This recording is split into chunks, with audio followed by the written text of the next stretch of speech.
కండువాది కండువా నువ్వు ఎన్ని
రాజేశ్వర రెడ్డి గారి అన్న కొడుకు శ్రీనివాసరెడ్డి, ఆయన భార్య రేవతి, 1వ వార్డు కౌన్సిలర్ అందరూ కూడా తెలుగుదేశం పార్టీ చంద్రబాబు నాయకత్వంలో పనిచేయాలని, రాష్ట్రంలో అత్యధిక స్థానాలు సంపాదించి తెలుగుదేశం పార్టీ అధికారంలో ఇచ్చే సందర్భంగా ఈ ప్రభుత్వాన్ని సమర్థవంతంగా చంద్రబాబు నాయుడు గారే నడపగలరన్న మంచి విశ్వాసంతో రాజేశ్వర రెడ్డి గారు మొదటి నుంచి కూడా తెలుగుదేశం పార్టీలో ఉన్నారు.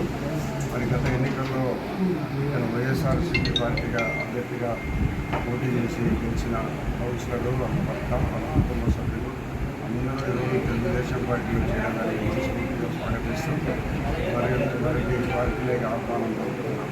భవిష్యత్తులో మేము వాళ్ళు అందరూ కలిసి గుంటూరు పట్టణ అభివృద్ధి కోసం అన్ని రకాల ఆలోచనలు చేసి అందరం కలిసి గుంటూరు పట్టణ అభివృద్ధి కోసం మేమందరం తెలుగుదేశం పార్టీని బలోపేతం చేస్తామని.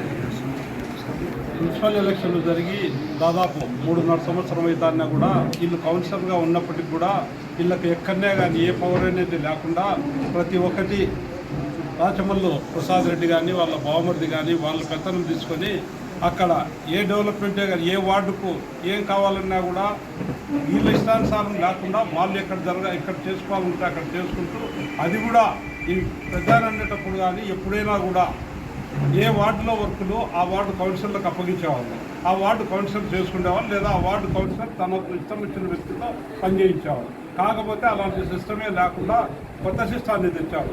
ఆ సిస్టంలో ఎంతసేపు ఉన్నా వాళ్ళ బావమర్ది అతను వాళ్ళు బాగుపడడం తప్ప వార్డు కౌన్సిలర్లు కానీ కార్యకర్తలు కానీ ఎవరైనా బాగుపడేందుకు అవకాశమే లేదు. కాబట్టి స్వతంత్రం అనేది లేకుండా ఉన్నది. అందువల్ల వీళ్ళు కౌన్సిలర్లు కూడా విసిగిపోయి ఇప్పుడు అందులో చంద్రబాబు నాయుడు ఒక విజన్ ఉన్న నాయకుడు. ఈయన ఖచ్చితంగా డెవలప్ చేస్తాడు, ఫండ్స్ వస్తాయి, డెవలప్మెంట్ జరుగుతుంది. ఈ 3.5 సంవత్సరంలో మేము ఏమీ చేయలేకపోయినాము. ఈ సంవత్సరంలో ఉన్న ఖచ్చితంగా పెద్ద ఆయన రెడ్డి గారి నాయకత్వంలో ఖచ్చితంగా డెవలప్ జరుగుతుందని ఆశిస్తూ మేము తెలుగుదేశం పార్టీలో చేరడం జరుగుతాం.